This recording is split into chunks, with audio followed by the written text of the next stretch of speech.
भारत की खोज किसने की? नमस्कार दोस्तों, स्वागत है आपका आज के इस रोचक वीडियो में। भारत का इतिहास अनगिनत रहस्यों से भरा हुआ है। यह एक प्राचीन देश है जिसने अपने बीते समय में हर क्षेत्र में महान उपलब्धियां हासिल की हैं। भारत न केवल धन संपत्ति से भरपूर रहा है, बल्कि प्रकृति और संस्कृति के मामले में भी यह हमेशा समृद्ध रहा है। शायद इसी कारण इतिहास में कई बार विदेशियों की नजर भारत पर लगी रही। एक समय था जब यूरोप के लोग पूरी दुनिया में व्यापार फैलाना चाहते थे। वे भारत में व्यापार करना चाहते थे, लेकिन उन्हें भारत तक पहुंचने का समुद्री रास्ता नहीं पता था। उस समय अरब के व्यापारी भारत आते थे और मसाले आदि यूरोप में बेचते थे, लेकिन वे यूरोपीय लोगों को कभी यह नहीं बताते थे कि ये मसाले वास्तव में कहां से आते हैं। वे इस जानकारी को गुप्त रखते थे ताकि उनका व्यापार चलता रहे। यूरोपीय यह बात समझ गए थे कि अरब व्यापारी उनसे कुछ बड़ा छिपा रहे हैं। भारत उनके लिए एक रहस्य जैसा था, लेकिन वे यह जान चुके थे कि भारत एक ऐसा देश है जहां मसाले और बहुमूल्य वस्तुएं मिलती हैं। हिमालय की विशाल पर्वत श्रृंखला और 3 तरफ से समुद्र से घिरे भारत तक पहुंचना बहुत कठिन था।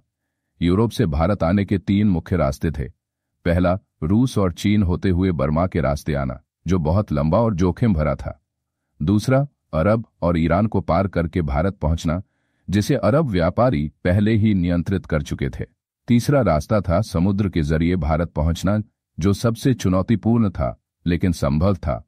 वास्को डी गामा एक पुर्तगाली नाविक था जिसका जन्म 1460 ईस्वी में पुर्तगाल के साइनस नामक स्थान पर हुआ था।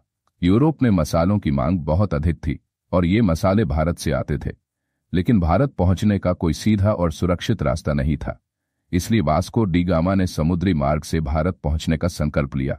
जुलाई 1497 में उसने अपने 4 जहाजों और लगभग 170 लोगों के साथ भारत की ओर यात्रा शुरू की। सबसे बड़ा जहाज सेंट गैब्रियल था, जिस पर वास्को डी गामा स्वयं सवार था। वह सबसे पहले अफ्रीका के सिरे पर स्थित कैप ऑफ गुड होप पहुंचा। फिर वहां से आगे बढ़ते हुए मोजाम्बिक गया। वहां के राजा ने उसकी मदद की और उसे एक ऐसा अरब नाविक दिया जो भारत का रास्ता जानता था। उस अरब नाविक की मदद से वास्को डी गामा अंततः 20 मई 1498 को भारत के कालीकट बंदरगाह, जो अब केरल में है, पहुंचा। भारत पहुंचने के बाद वास्को डी गामा ने वहां के शासक से व्यापार की अनुमति मांगी। उसने भारत से मसाले खरीदे और अपने जहाजों में भरकर पुर्तगाल लौट गया, लेकिन लौटते समय समुद्री तूफानों ने उसके जहाजी बेड़े को काफी नुकसान पहुंचाया और कई लोग मारे गए। फिर भी जब वह पुर्तगाल पहुंचा तो उसका भव्य स्वागत हुआ। इसके बाद जब वह दोबारा भारत आया तो उसके इरादे व्यापार से ज्यादा सत्ता और नियंत्रण के हो चुके थे। उसने कालीकट पर हमला किया, कत्लेआम किया और जमकर लूटपाट की। यही वह समय था जब यूरोपीय शक्तियों ने भारत में अपने पैर जमाने शुरू किए। पुर्तगालियों के बाद डच, फ्रेंच और फिर ब्रिटिश लोग भी भारत आए। धीरे धीरे उन्होंने व्यापार के नाम पर भारत पर कब्जा जमाना शुरू कर दिया। उन्होंने भारत के धार्मिक, सामाजिक और सांस्कृतिक ढांचे को भी प्रभावित किया।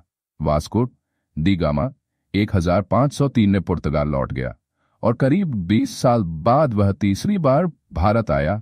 24 दिसंबर 1524 को उसकी मृत्यु भारत में ही कोचीन नामक स्थान पर हुई। आज पुर्तगाल की राजधानी लिस्बन में उसके नाम का स्मारक बना हुआ है, जहां से उसने भारत की ओर अपने ऐतिहासिक सफर की शुरुआत की थी। दरअसल 1492 में पुर्तगाल के राजकुमार हेनरी और राजा जॉन ने मिलकर योजना बनाई थी कि एक पुर्तगाली जहाजी बेड़ा भारत भेजा जाए ताकि एशिया के लिए समुद्री मार्ग खोजा जा सके। यह योजना मुसलमान व्यापारियों को पीछे छोड़ने की थी, जो उस समय भारत और पूर्वी देशों के साथ व्यापार में अग्रणी थे। वास्को डी गामा को इस अभियान का नेतृत्व सौंपा गया और उसने यह कार्य सफलतापूर्वक पूरा किया। अब सवाल यह उठता है कि क्या वास्को डी गामा ने भारत की खोज की? इसका सीधा उत्तर है नहीं। भारत पहले से था एक समृद्ध, विकसित और सांस्कृतिक रूप से संपन्न देश। वास्को डी गामा ने सिर्फ यूरोपीय देशों के लिए भारत तक पहुंचने का समुद्री मार्ग खोजा था, भारत की खोज नहीं की। भारत का इतिहास करोड़ों साल पुराना है।